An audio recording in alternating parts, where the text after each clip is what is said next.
Olá, continuando aqui a nossa aula sobre combinação linear, vamos falar neste vídeo sobre dependência e independência linear.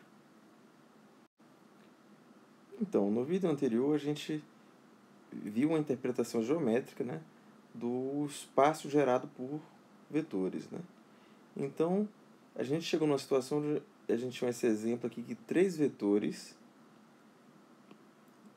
que geravam, no caso aqui, um espaço, digamos, bidimensional. Então, a gente tem a seguinte situação, três vetores que geram algo que é um espaço, que é bidimensional.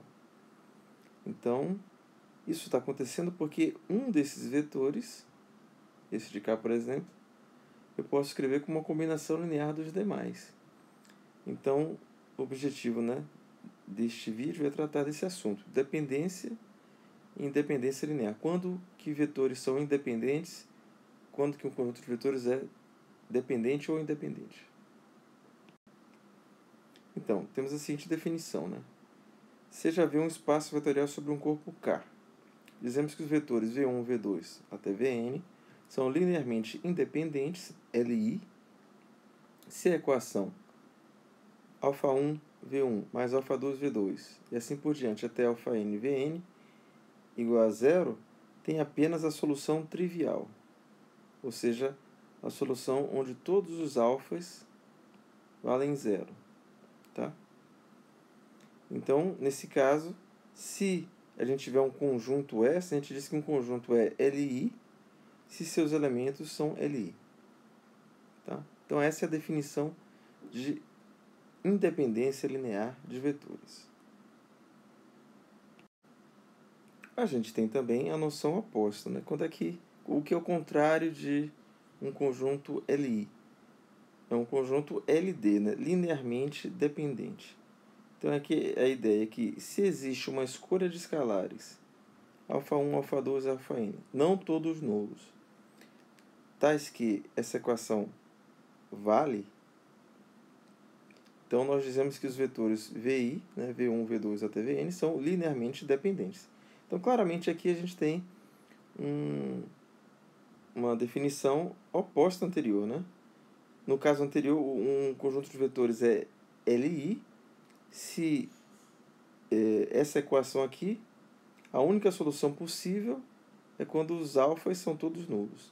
E o inverso disso é que existe uma solução onde nem todos os alfas são nulos. Não é isso? Da mesma forma, a gente tem essa observação aqui. A gente diz que um conjunto é LD se seus elementos são LD.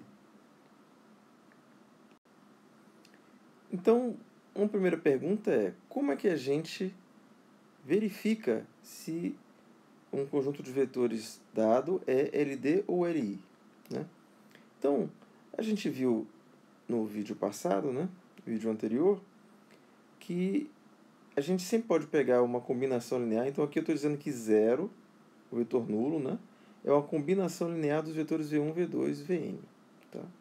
A gente sempre pode transformar uma equação vetorial como essa num sistema linear. E nesse caso, como o lado direito aqui é zero, o vetor nulo, a gente tem um sistema linear homogêneo. Então, para mostrar que um determinado conjunto de vetores é Li, eu posso montar sistema linear. A gente sabe que um sistema linear homogêneo ele é sempre possível, ou seja, a solução 0, 0, 0 aqui para os alfas é sempre uma solução. Então, se ele for determinado, se o sistema for determinado, então a única solução possível vai ser justamente a solução onde todos os alfas são zero. Tá? Então, nesse caso, os vetores são Li, por definição. Se o sistema for indeterminado, ou seja, se existem valores aqui para os alfas, não todos nulos, que verificam esse sistema e, portanto, verificam essa equação, então os vetores são LD. Vamos ver no seguinte exemplo aqui. Esse conjunto, esse subconjunto do R4, que eu tenho esses três vetores aqui, ele é LD ou LI? Então, eu tenho que resolver um problema desse tipo, né? Verificar se existem alfas, não todos nulos, que verificam essa equação, para ele ser LD, né? Ou se a única solução possível é quando todos os alfas são zero.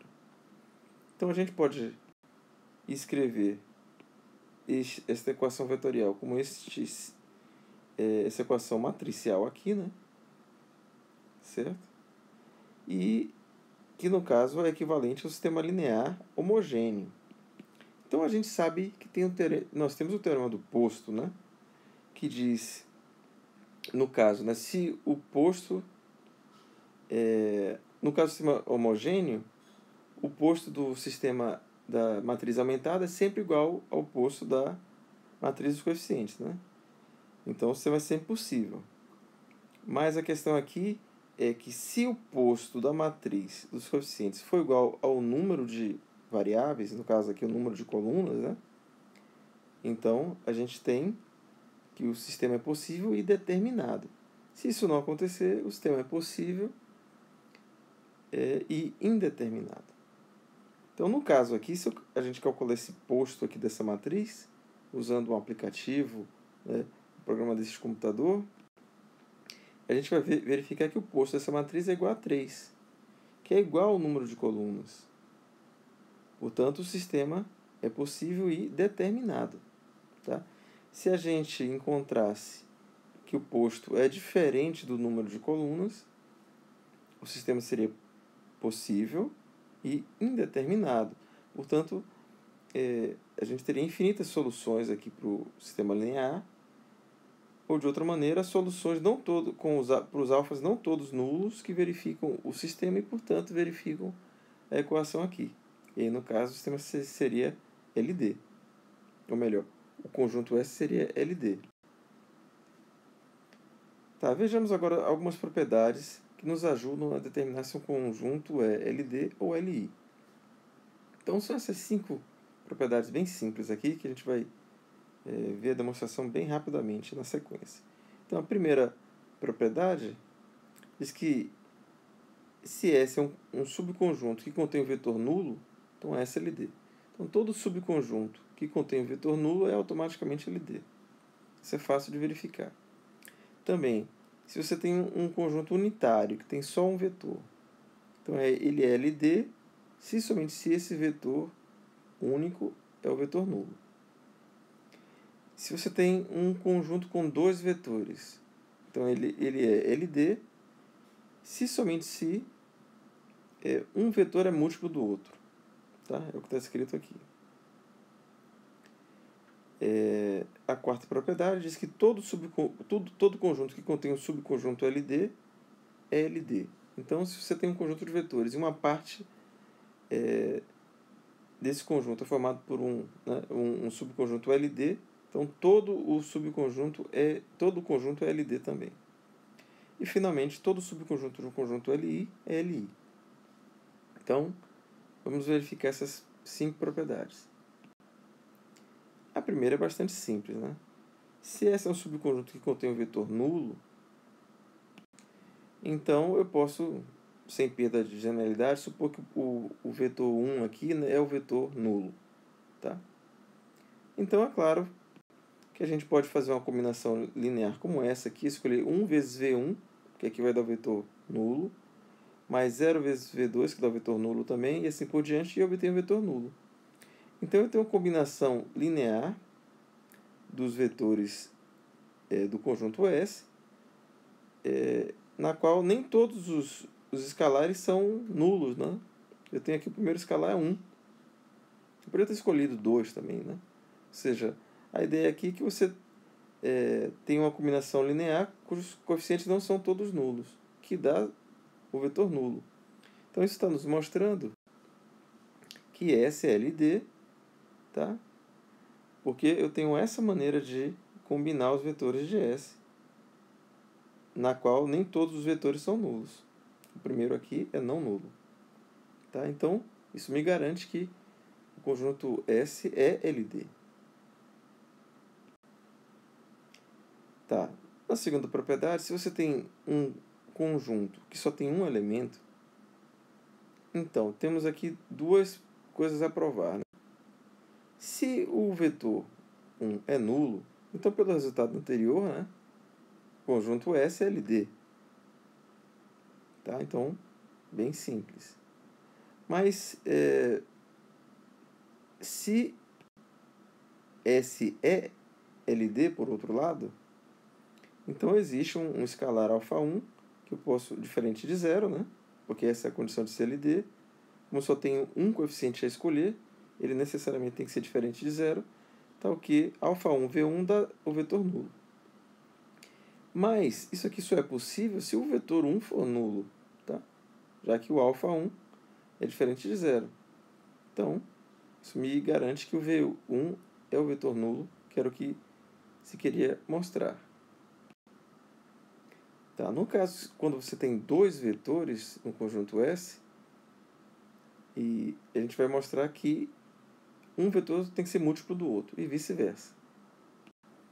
Então, se a gente tem essa condição primeiro aqui, né? Um vetor é múltiplo do outro. Então, a gente tem duas possibilidades. Ou um dos vetores é o vetor nulo, e aí, nesse caso, o conjunto S é LD, tá? Ou a segunda situação, onde nenhum dos vetores, V1 e V2, é nulo. Mas a gente tem essas condições aqui valendo ainda, né? Então, a gente vai obter na primeira condição uma equação equivalente, que é essa, que é uma combinação linear dos vetores V1, que dá o vetor nulo, com coeficientes não todos nulos. Da mesma maneira, nessa segunda equação que vem daqui. Tá? Mas isso está nos mostrando, qualquer que seja a equação aqui que a gente considerar, que S também é LD. Tá? Pronto. Mas a gente tem a proposição recíproca, né? Se S é LD, a gente quer mostrar que um vetor tem que ser múltiplo do outro. Então, se S é LD, a gente tem uma combinação linear desse tipo, que dá o vetor nulo, onde nem todos os alfas são nulos. A gente pode supor, basta renomear os vetores se for necessário, que o α1 é diferente de zero. Então, dividindo a equação por α1 e reorganizando, né, a gente vai ter aqui, né, cancelando o α1 aqui, passando esse termo para o outro lado, a gente vai ter que V1 é igual a menos α2 sobre A1, V2. Ou seja, V1 é um múltiplo do vetor V2. Né? Se o α2 é que fosse diferente de zero, seria análogo. Então, mostramos que um conjunto com dois vetores é LD se somente um dos vetores for múltiplo do outro. Tá? Essa propriedade é bem interessante. Ela diz que todo conjunto que contém um subconjunto LD é LD também. Então, suponha que eu tenha um subconjunto S' aqui, que tem os vetores V1, V2, Vm, que é LD. E S é um subconjunto que contém S'. Tá? Então, eu posso escrevê-lo como S' unido a um vetor que tem outros vetores aqui. É um conjunto que tem outros vetores, Vm mais 1, Vm mais 2, até Vn. Tá? Então, claramente aqui, S' é um subconjunto de S. E a gente sabe que S' é LD. Então, existem coeficientes aqui, α1, α2, αm, não todos nulos, tá? Que isso aqui acontece. Essa equação se verifica. Tá? Então, esses alfas aqui não são todos nulos. Então, eu posso simplesmente fazer alfa m mais 1, alfa m mais 2 até alfa n igual a zero e escrever aqui, ó, essa equação, adicionar a esse lado esquerdo dessa equação termos da forma alfa m Vm mais alfa m mais 1 Vm mais 1 até alfa n Vn. Tá? Isso aqui vai dar zero, porque eu escolhi todos os coeficientes aqui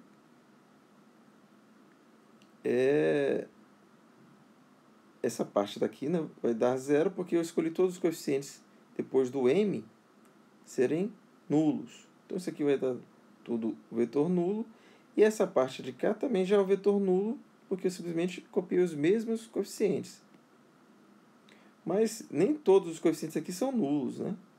Porque eles já não eram aqui quando por hipótese, né? Porque o S' é LD. Então nem todos esses coeficientes de α1 até αm são nulos. Então, isso aqui vale também nessa segunda equação. Ou seja, eu consegui mostrar que o conjunto S, que vai de V1 até Vn, é LD. Porque eu tenho uma combinação linear com coeficientes não todos nulos, que dá o vetor nulo. A propriedade 5 é bem fácil de verificar, né? Todo subconjunto de um conjunto LI é LI. Então, se isso não acontecesse, né? Se você tivesse um conjunto LI que tivesse um subconjunto LD, né? O próprio conjunto S teria que ser LD, pela proposição anterior que a gente acabou de verificar. Tá? Então, isso é uma contradição, e essa contradição nos diz que todo subconjunto de um conjunto LI é necessariamente LI. Tá? Muito bem. A gente tem ainda mais algumas propriedades interessantes sobre dependência linear, né? E essa aqui é a propriedade que basicamente explica, né, a noção de independência linear e dependência linear. Então, ela diz, este teorema, né, que um subconjunto S é LD se e somente se um de seus elementos pode ser escrito como uma combinação linear dos demais. Então, essa propriedade é o significado, né, intuitivo da dependência linear. Quando você tem um conjunto que é linearmente dependente, um dos vetores lá é uma combinação linear dos demais, e vice-versa. Se você tem um conjunto de vetores onde um dos vetores é uma combinação linear dos demais, então esse conjunto é LD. Vamos à demonstração. Suponha que V1 seja uma combinação linear dos demais vetores. Tá? Sem perda de generalidade, né? Se não fosse V1, eu poderia renomear os vetores de maneira que o V1 seja a combinação linear dos demais vetores. Tá? Mas isso aqui, eu posso reorganizar essa equação colocando o V1 no segundo membro, mudando de sinal, né? De maneira que esse α1 aqui vai ser menos 1. Tá? Eu simplesmente subtraí ambos os membros da equação por V1 e apareceu aqui menos V1 somando esse termo de cá. Ou seja, esse α1 aqui é menos 1. Portanto, eu tenho uma combinação linear dos vetores de V1 até Vn, que dá o vetor nulo, com coeficientes não todos nulos, porque o α1 é menos 1. Ou seja, SLD. Agora, suponha que S seja LD, e mais uma vez eu posso supor, como nem todos os coeficientes são nulos, pelo menos um deles é não nulo. Então eu vou supor que seja o α1. Né? Se isso não acontecesse, eu poderia simplesmente renumerar os vetores. Então eu tenho, como o conjunto é LD, isso aqui acontece, e eu posso assumir que o α1 é diferente de zero. Dividindo ambos os membros por α1, né, vai cancelar aqui, e reorganizando, colocando os demais termos, as demais parcelas do lado direito da equação, a gente obtém uma equação como essa, onde esses coeficientes α' aqui são dessa forma, né? Porque eles vão mudar de sinal e eu vou dividir por α1. Mas aí eu consegui escrever o V1 como uma combinação linear dos demais, que era o que a gente queria fazer. Tá? Então esse é o significado real da noção de dependência linear. Né? Um conjunto S é LD se um dos vetores lá dentro é uma combinação linear dos demais e vice-versa. Né? E a noção de independência linear está ligada à unicidade, né, da representação de vetores como combinação linear dos vetores de S. Ou seja, se você tem um conjunto S, aqui formado pelos vetores de V1 até Vn, né, e esse subconjunto é Li, e você pega um vetor qualquer no espaço gerado por S. Tá? Então, esse vetor pode ser escrito de maneira única como uma combinação linear de elementos de S, a menos, é claro, da ordem das parcelas. Tá? Então, existe uma única maneira de escolher os coeficientes α1, α2, αn, né? Tais que a combinação com esses coeficientes dos vetores de S dá o vetor V. Vamos ver como isso acontece. Então, de maneira geral, quando a gente quer mostrar a unicidade de alguma coisa, né, que só tem uma maneira, a gente supõe que tem duas e mostra que elas devem ser iguais. Então, supõe que o vetor V, no espaço gerado por S, né, possa ser escrito como essa combinação linear, com coeficientes α1 até αn, e também possa ser escrito dessa outra forma, com coeficientes α1', αn'. Tá? Subtraindo as equações, o V aqui vai cancelar, e nós vamos ter uma equação desse tipo, onde os coeficientes dos vetores V1, Vn são dessa forma, né? São a diferença dos coeficientes. Mas esses vetores V1 até Vn são Li por hipótese, a hipótese que a gente está assumindo. Portanto, a única maneira dessa equação ser válida é se os coeficientes α1 menos α'1, αn menos α'n forem todos nulos. Mas isso é equivalente a dizer que eles devem ser iguais entre si. Tá?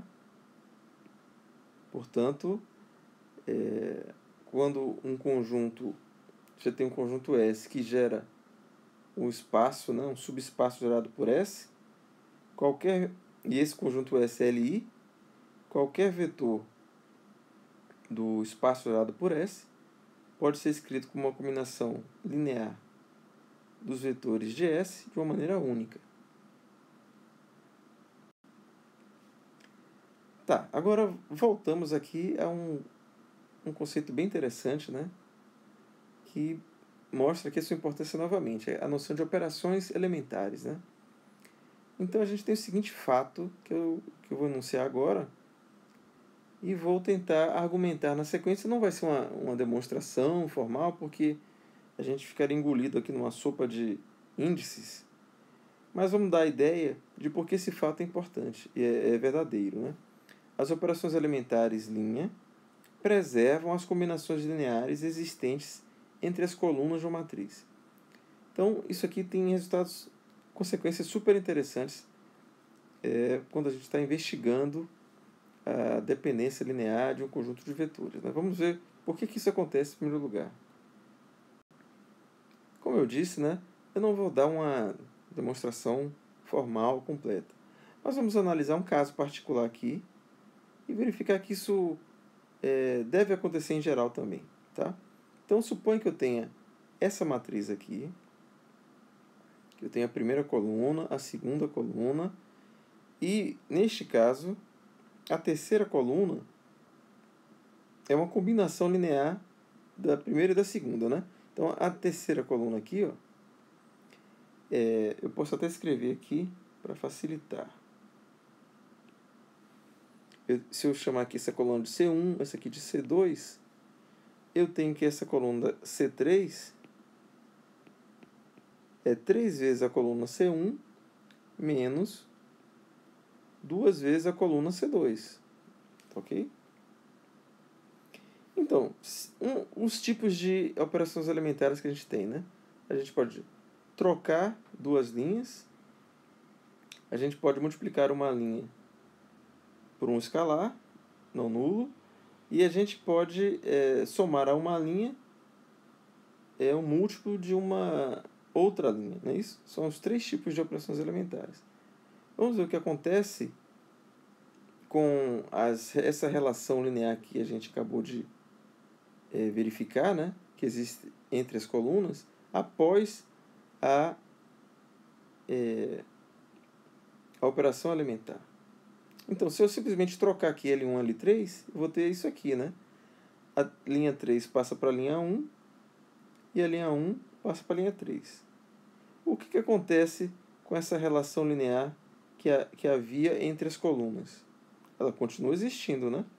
Ó, essa coluna aqui ainda é 3 vezes a primeira menos 2 vezes a segunda. Tá ok? Então não é difícil verificar que isso vai acontecer em geral para matrizes de ordem maior e para quaisquer trocas de linhas. Tá ok? A relação aqui,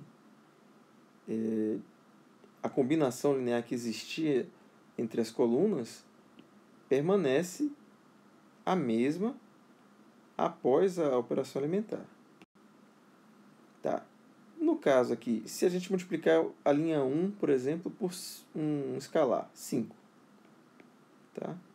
Então aqui eu multipliquei A por 5, 5A, B por 5, 5B, e 3A menos 2B por 5. Né? De novo, aqui eu tenho aquela mesma combinação linear. Né? A coluna 3 é 3 vezes a coluna 1, menos 2 vezes a coluna 2. Então aqui, se a gente trocar a ordem aqui, né, distribuir o 5 vezes 3 e 5 vezes menos 2, a gente pode reescrever aquela mesma matriz dessa forma. E aqui está claro, né, que essa coluna 3 aqui continua sendo 3 vezes a coluna 1 menos 2 vezes a coluna 2. As colunas mudaram aqui, né? A coluna 1 agora é 5ACE. 5ACE. Essa coluna aqui é 5BDF. 5BDF. Ou seja, a mesma relação que havia entre as colunas da matriz inicial permanece entre as colunas da matriz transformada. O último caso é quando você soma a uma linha um múltiplo de uma outra linha, não é isso? Então, no caso aqui, eu peguei a linha 2 e somei a linha 2 5 vezes a linha 1. Então, vai ficar 5A aqui, mais 5B, e 3C menos 2D vai ficar mais 5, 3A menos 2B. Então, aqui à primeira vista não está tão claro que você vai ter a mesma relação linear, né? Mas se eu distribuir aqui, e colocar o 3 em evidência e o 2, menos 2 em evidência, a gente vai obter essa expressão aqui, ó.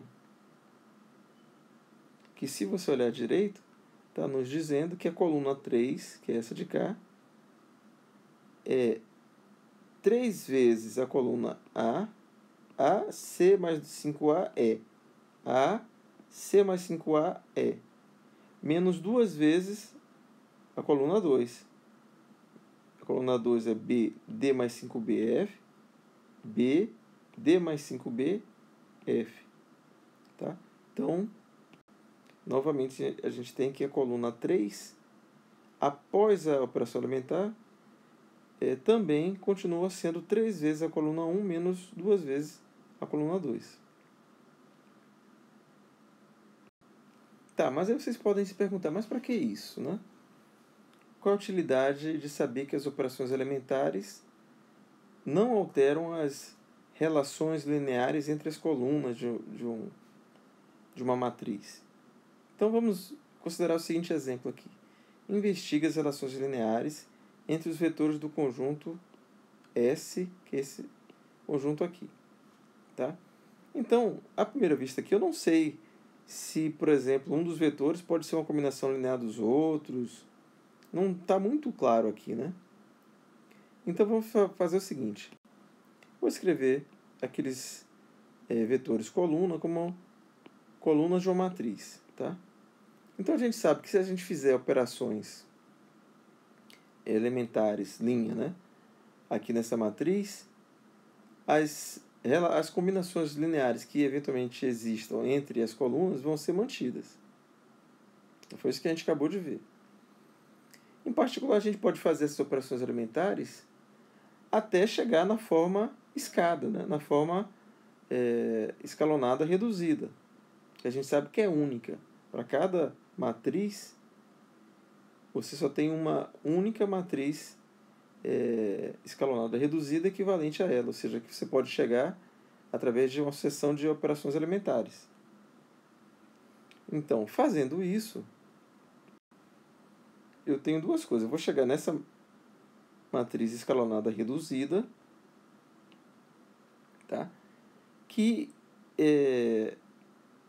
pelo que a gente acabou de ver, tem as mesmas relações lineares entre as colunas que a matriz original. Então, por exemplo, se eu tenho aqui, essa aqui vamos chamar de coluna 1, coluna 2, coluna 3, coluna 4, coluna 5. Aqui também eu tenho coluna 1, coluna 2, coluna 3, coluna 4, coluna 5. Aqui eu vejo claramente na forma reduzida que essa matriz, essa coluna 3 aqui, ó, veja se vocês concordam, que essa coluna 3 é 2 vezes a coluna 1 menos 3 vezes a coluna 2. É ou não é? Por quê? Essas colunas que contêm os pivôs, né? Lembrando aqui, são essas de cá, né? Elas contêm só zeros e uns. Então, claramente, a única maneira de eu escrever essa coluna 3 aqui como uma combinação linear de C1 e C2 é dessa forma. Os coeficientes são dados justamente pelos valores aqui de C3, né? Então, 2 vezes essa coluna C3, 2 menos 3, 0, é 2 vezes essa coluna menos 3 vezes essa coluna. Agora, isso vale nessa matriz e vale também na matriz original. Porque a gente acabou de ver que as relações lineares que existem entre as colunas são preservadas. Então, isso está me dizendo também que isso vale aqui nessa matriz original, ou seja, algo que não estava muito claro inicialmente, né? Que essa coluna aqui, menos 4, menos 7, ela é 2 vezes a primeira, menos 3 vezes a segunda. Vamos verificar aqui. 2 vezes 1, 2. 2 vezes menos 3, menos 6. 2 menos 6, menos 4. Tá? E assim por diante. Menos 2 vezes 2, menos 4. Menos 3 vezes 1, menos 3. Menos 4, menos 3, menos 7. Tá? Então, a gente conseguiu, apenas olhando aqui para a forma escalonada reduzida, descobrir relações que haviam, ou melhor, que existem entre as colunas da matriz original. Tem uma outra aqui, né? Que diz que C5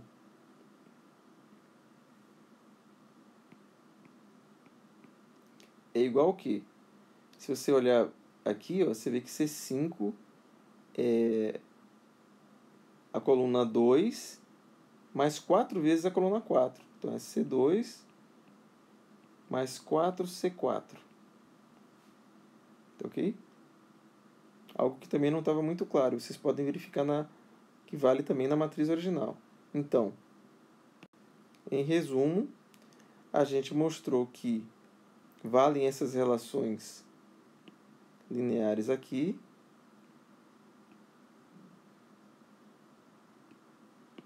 Certo? Além disso, como esses 3 vetores coluna aqui, nas colunas onde estão os pivôs, né, são claramente LI, né,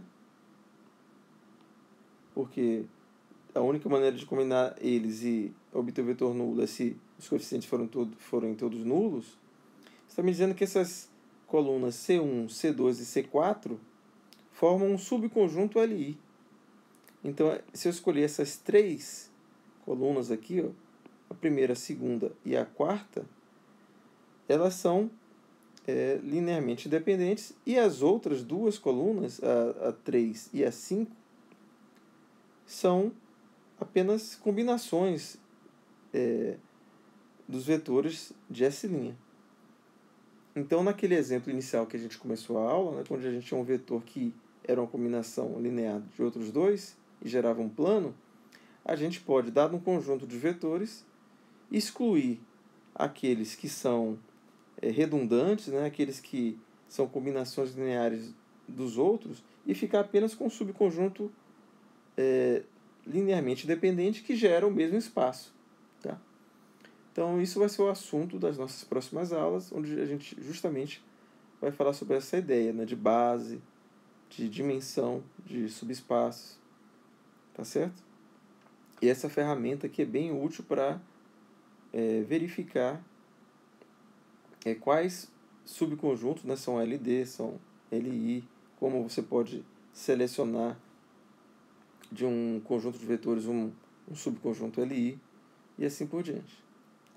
Tá bom? Então ficamos por aqui. Até mais.